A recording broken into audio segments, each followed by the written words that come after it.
se pristupio neko ozbiljno da je sve po personažu. Treniraju on sve u full.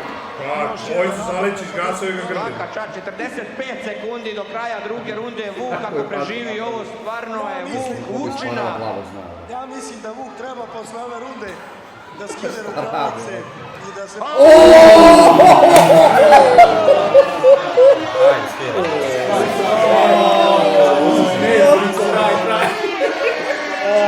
Kako je odupata vaša?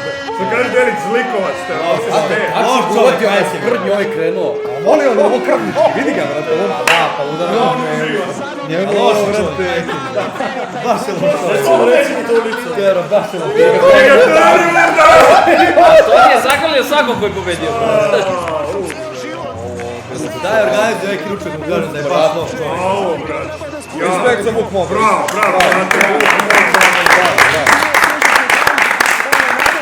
Dobra, izdržao za Vuk. Pustimo replay, znaš.